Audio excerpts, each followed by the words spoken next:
Hi friend, मैं हूं doctor Surjit Ghosh. मेरे चैनल डॉक्टर घोष प्रेजेंट में आपका स्वागत है। आज का चर्चा की विषय टंसिल ऑपरेशन पर विचार कर रहे हैं। कृपया पहले इसे जांचें।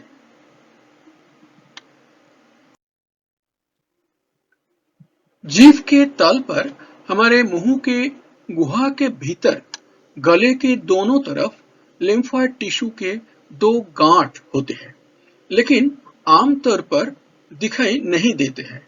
जब वे संक्रमित होते हैं तो गुलाबी लाल सूजन वाले गांठ के रूप में दिखा जा सकता है। यही है टंसिल। दाहिने तरफ दो चित्र है। बाम वाला है स्वस्थ टंसिल का चित्र। देखिए, इसके अंदर वो टंसिल क्लियरली नहीं दिखाई देता। राइट साइड में संक्रमित टंसिल है, उसके अंदर लाल गुलाबी सूजन वाले गांठ क्लियरली दिखाई देता है।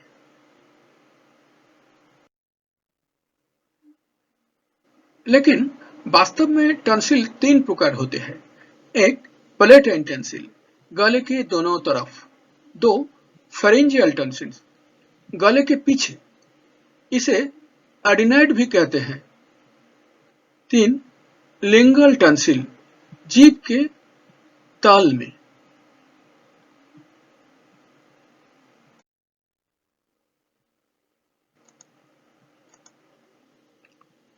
टंसिल लिम्फोइड टिश्यू से बना होते हैं, जो हमारे शरीर के लसिका प्रणाली के हिस्सा होते हैं। यह प्रणाली फिर से हमारे शरीर के इम्यून सिस्टम का हिस्से होते हैं, जो सदा ही रोग जीवाणु और विषाक्त पदार्थों से शरीर को बचाते हैं। डान साइड में देखिए, ये पूर्व लसिका प्रणाली का कंपोनेंट्स को लिस्ट किया है। बायां से हम पढ़ते हैं क्या, ऊपर बायां से lymph nodes, lymph vessels, bone marrow, then डायना ऊपर से adenoids, tonsil, thymus, spleen, Peyer's patch. यही सब है लसिका प्रणाली का कंपोनेंट्स, अंश।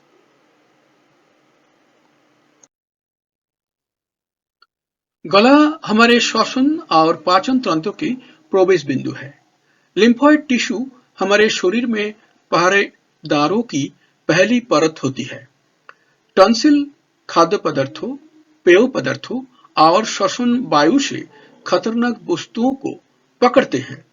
उनसे लड़ने के लिए वे अधिक कोशिकाओं का उत्पादन करते हैं, इसलिए वे फूले हुए दिखाते हैं।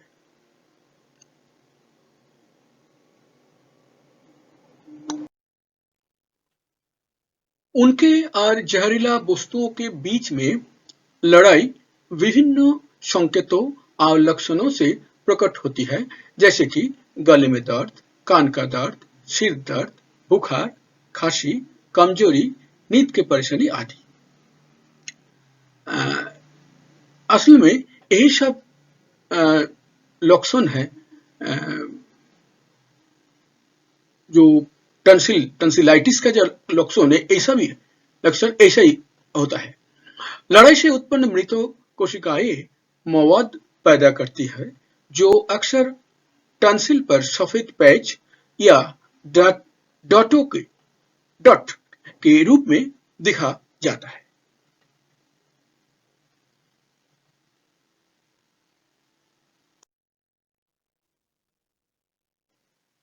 टॉन्सिल स्टोन क्या है?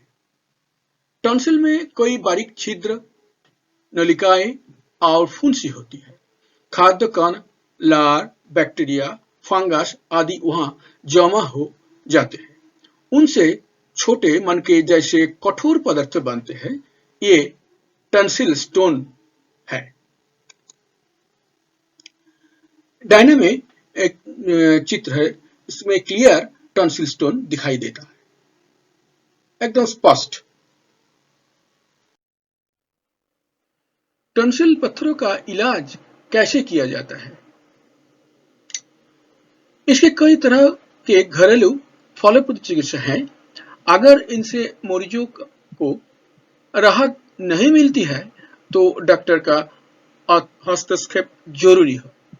एक, यदि पत्थर छोटा है, सतह पर दिखाई देता है और जगह पहुंच योग्य है तो दो उंगलियों के बीच एक बीजाणु शून्य कॉटन बड की मदद से उसको बाहर लाना संभव है। इसके बाद गर्म खारे पानी से गड़गड़ाना अवश्य करणीय।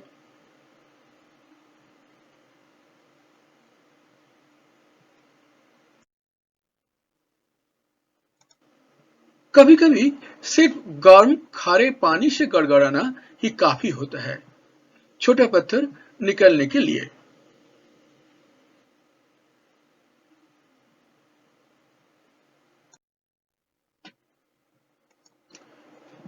तीसरा, खट्टा दही से प्याज, गाजर, लहसुन आदि खाने से पथरी को बाहर निकलने में मदद मिलती है। चौथा, पानी और सेब साइडर विनेगर 5:1 अनुपात से मिलाकर नियमित रूप से गड़गड़ाना से पथरी पूरी तरह से नष्ट हो जाता है। एकदम राइट साइड में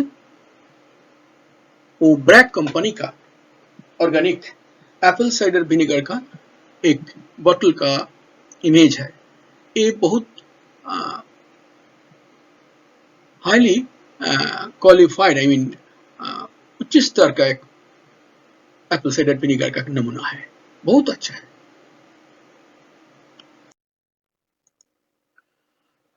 5, कभी कभी सरल खांसी या गले में खराश पत्थरों को बाहर निकालने में मदद करते हैं।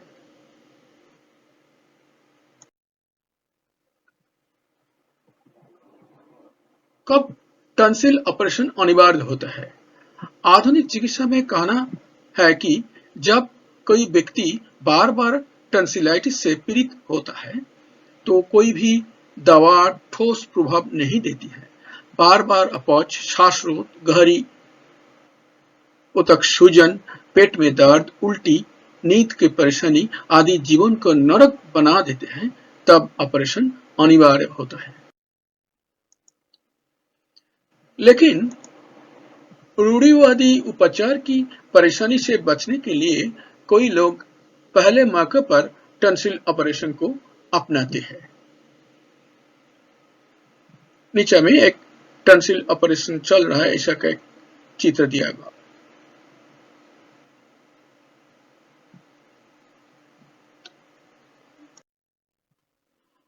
अपना व्यक्तिगत अनुभव में मैंने देखा कि बहुत सारे क्रॉनिक टॉन्सिल का मामला है ठीक शक्ति के बायोकेमिक दवा लंबे समय तक लेने से आरोग्य हुए। बायोकेमिक चिकित्सा में सिर्फ 12 दवाएं हैं। इसमें एक बड़ा सुविधा है कि दवा की पार्श्व प्रतिक्रिया लगभग शून्य, क्योंकि सभी दवाएं हमारे शरीर की स्थित एक प्रकार की लवण है।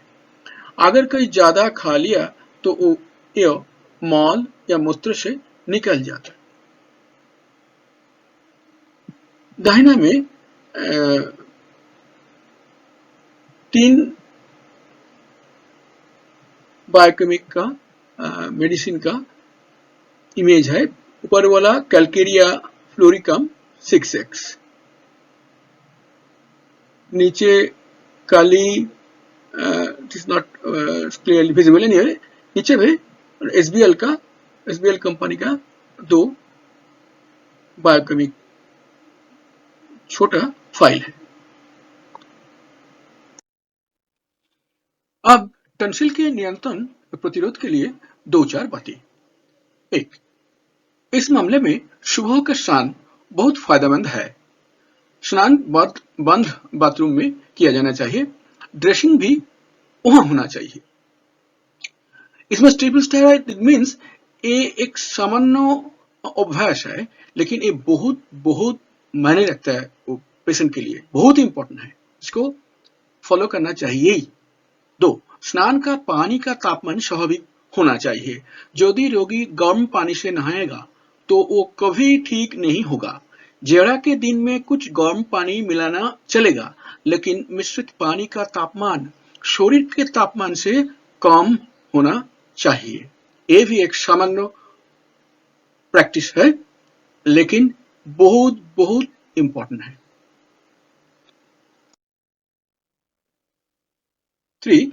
रोज विटामिन सी युक्त फल सब्जियां खाना बहुत जरूरी है, क्योंकि विटामिन सी हमें रोग से प्रिवेंशन देते हैं। 4. रोग के तीव्र चरण में नमक पानी के साथ नियमित रूप से गड़गड़ाना आवश्यक है। माइंड दैट ये नमक पानी इन्फेक्शन को कंट्रोल करते हैं। 5. रोगी का जीवन सक्रिय होना चाहिए। जीवन में खेल कूद आदि चीज बहुत इंपॉर्टेंट है। ये होता है कि ये सब खेल कूद शरीर के अंदर में जो इम्यून सिस्टम, पहले आपके ऑलरेडी आई हैव डिस्कस्ड, वो इम्यून सिस्टम को स्ट्रांग बनाते हैं। अगर इम्यून सिस्टम स्ट्रांग हुआ तो टॉन्सिलाइटिस में बहुत सारा फायदा मिलेगा। हालांकि दवा द्वारा क्रॉनिक टॉन्सिलाइटिस का उचित इलाज हमेशा चुनौतीपूर्ण होता है, ये आयुर्वेदिक या होम्योपैथिक हो। आधुनिक चिकित्सा में सर्जरी के अलावा कोई उपचार नहीं है। आइए अब इस मुद्दे पर चर्चा करें कि टॉन्सिल का ऑपरेशन कितना युक्तियुक्त है।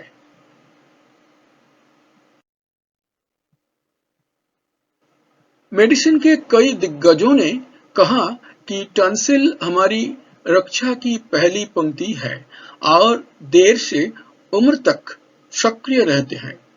इनका पूरा से पूरा उखाड़ना एक तरह खतरा को आमंत्रण देना के शामिल है, क्योंकि उस स्थिति में विषाक्त पदार्थों या रोगाणु बिना किसी प्रतिरोध के सीधे हमारे शरीर के अंदर में प्रवेश कर सकते हैं। संक्रमण का कोई चेतावनी नहीं रहेगी।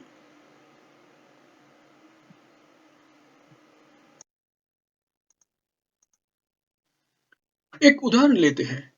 मान लीजिए आप अपने घर की सुरक्षा के लिए एक दरबान रखते हैं। जब भी कोई चोर दिखाई देता, दरबान खुद उस पर झपटता है और इसके साथ वो ऐसे शोर मचाता है कि घर की सभी रहने वाले की नींद टूट जाती है। ऐसी स्थिति में यदि नींद से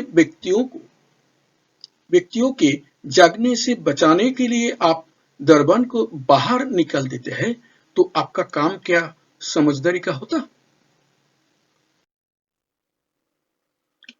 अब आप खुद ही निर्णय ले, टॉन्सिल ऑपरेशन करें या ना करें। ये वीडियो यहाँ समाप्त हो रही है। धन्यवाद देखने के लिए, सुनने के लिए। फिर मिलेंगे दूसरे कोई वीडियो पर। एक रिक्वेस्ट है आपके पास, अगर आप अभी भी मेरे चैनल को सब्सक्राइब नहीं किया, प्लीज कर दीजिए।